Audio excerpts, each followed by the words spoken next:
या अमेरिका द्वारा भारत और पाकिस्तान के बीच मध्यस्थता जैसे विषयों पर बात नहीं हुई थी। इंडिया ने ना कभी अपने इंटरनल मैटर्स में ना किसी थर्ड कंट्री को इंटरफेयर करने दिया है, ना देगा और ना कभी करने दिया था। इस तरीके की सरल शब्दावली का यूज करके पीएम मोदी ने अपने 35 मिनट के फोन कॉल में यूएस के प्रेसिडेंट ट्रम्प को लताड़ा और कहा कि ये हमारा इंटरनल मैटर है और हम नहीं चाहते कि कोई भी थर्ड कंट्री इस मैटर में इंटरफेयर करे, क्योंकि इंडिया जानता है अपने इस मैटर को किस तरीके से सॉल्व किया जाएगा। और इसी एक बात को मीडिया में काफी ज्यादा हाईलाइट करके दिखाया जा रहा है कि Modi firmly stated India has never accepted, does not accept and will never accept third party mediation in its dispute particularly with Pakistan. चलिए इसके पीछे के कॉन्टेक्स्ट को जानने की कोशिश करते हैं कि पीएम मोदी ने अपने 35 मिनट के कॉल में इस बात को क्यों हाईलाइट किया और क्यों उन्हें ये कहना पड़ा कि आप अपना काम देखिए। तो चलिए शुरू करते हैं। प्रधानमंत्री मोदी ने राष्ट्रपति ट्रंप को स्पष्ट रूप से कहा कि इस पूरे घटनाक्रम के दौरान कभी भी किसी भी स्तर पर भारत अमेरिका ट्रेड डील या अमेरिका द्वारा भारत और पाकिस्तान के बीच मध्यस्थता जैसे विषयों पर बात नहीं हुई थी।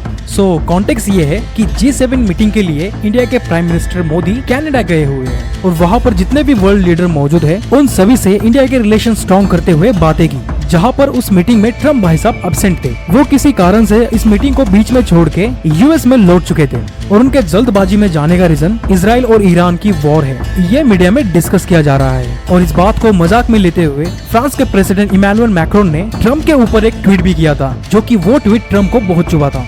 इस G7 के मीटिंग में प्रेसिडेंट ट्रम्प वहाँ पे आए लीडर से ठीक से बातें तो नहीं कर पाए, पर उन्होंने उन लोगों से इंडिविजुअली फोन कॉल पर बातें की। और जब बात आई इंडिया के साथ फोन कॉल की, तो अपने 35 मिनट के फोन कॉल पर ट्रम्प को आड़े हाथे लेते हुए इंडिया के साथ हो रहे टेररिज्म के मुद्दे को काफी ज्यादा डिस्कस किया। और इस कॉन्वर्सेशन की लैंग्वेज बिल्कुल ही सॉफ्ट नहीं दिखाई दे रही थी, फिर भी इसे इंडिया की तरफ से फ्रेंडली टोन में सम अप करने की कोशिश की गई। तो ये था उसका पूरा कॉन्टेक्स्ट। अब चलिए इसके बैकग्राउंड पे जाते हैं और इसके बैकग्राउंड में हम ये डिस्कस करेंगे कि इंडिया ने इस मुद्दे को ट्रम्प के साथ इतना डिस्कस क्यों किया। देखो, हम सभी को पता है कि इंडिया पाकिस्तान पर अपना ऑपरेशन सिंदूर चला रहा है और इसकी शुरुआत पिछले महीने हुई थी, जब उन्होंने इंडिया पे टेररिस्ट अटैक किया था पहलगांव में, और जिसके रिटेलिएशन में इंडिया ने ऑपरेशन सिंदूर लॉन्च किया था। और इस ऑपरेशन सिंदूर में इंडिया ने चुन चुनकर पाकिस्तान के टेररिस्ट अड्डों को अटैक किया, उन्हें टारगेट किया, उन्हें डिस्ट्रॉय किया। और जब बात आई और जब पाकिस्तान के एयरफोर्स ने इसमें इंटरफेयर करने की कोशिश की, तो इसके जवाब में इंडिया ने उनके 11 से ज्यादा एयरवेज को ध्वस्त किया। और कहा जाता है कि इंडिया ने पाकिस्तान के न्यूक्लियर पावर प्लांट को भी हिट किया था अपने ब्रह्मोस से किराना हिल्स को स्ट्राइक करते हुए, जिसके बाद काफी ज्यादा अर्थक्वेक पाकिस्तान में देखे गए,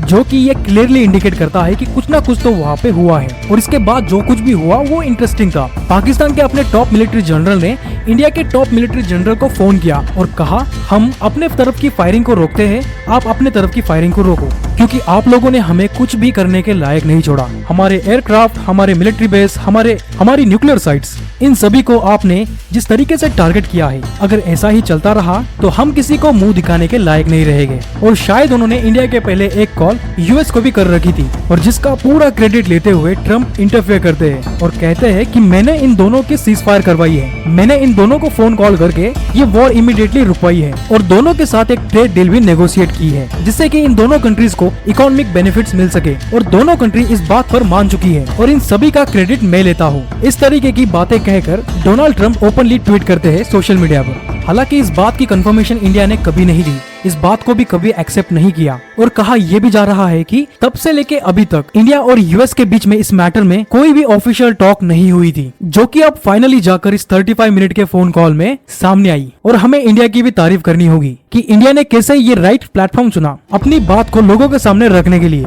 जिसमें सभी पावरफुल कंट्रीज इकट्ठा हुई थी और जहाँ पर पूरी दुनिया का ध्यान इन लोगों की मीटिंग पर था। इस बात को नकारते हुए इंडिया ने और भी बहुत सी बातें की, जैसे कि इंडिया अपनी टेररिज्म पे पॉलिसी चेंज कर चुका है, जैसे कि any act of terrorism now consider as a act of war. हम पाकिस्तान के टेररिज्म को बर्दाश्त नहीं करने वाले। अगर पाकिस्तान फ्यूचर में किसी भी तरीके की टेररिस्ट एक्टिविटी में इन्वॉल्व होते हुए दिखाई देता है, तो ये इंडिया का हक बनता है कि इंडिया उस पर काउंटर जवाब दे और इसे एक एक्ट ऑफ वॉर की तरह ले। इंडिया अपने सिक्योरिटी के लेकर बहुत ही कंसर्न है और इंडिया इन सभी पर इंडिपेंडेंट अप्रोच रखता है और उन सभी को हैंडल भी करना जानता है। और आप सभी को शायद पता होगा कि इंडिया पाकिस्तान की जब वॉर हुई थी या फिर पाकिस्तान के अगेंस्ट इंडिया ने रिटेलिएटरी एक्शन लिया था, उस पर क्रेडिट लेते हुए जब ट्रम्प ने ये कहा था कि मैंने सीज फायर करवाई थी और ये सीज फायर मैंने एक ट्रेड डील के जरिए करवाई थी। इस पर भी इंडिया ने अपनी बात क्लियर रखी और ओपनली ये कहा कि यूएस के साथ ऐसी किसी भी तरीके की ट्रेड डील नहीं हुई है और हमने ऐसा किसी भी तरीके का नेगोशिएशन यूएस के साथ नहीं किया है